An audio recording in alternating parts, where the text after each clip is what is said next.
Hey guys, check this out.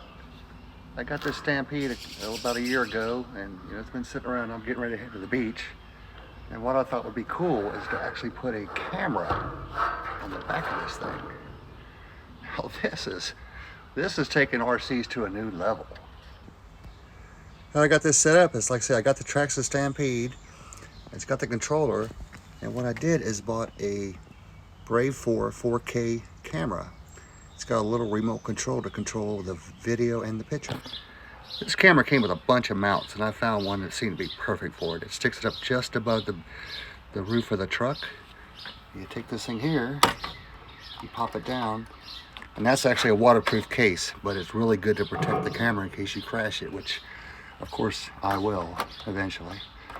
Pop in there like that, snap it down, you turn the camera on, turn it on here, and then it's going to boot up.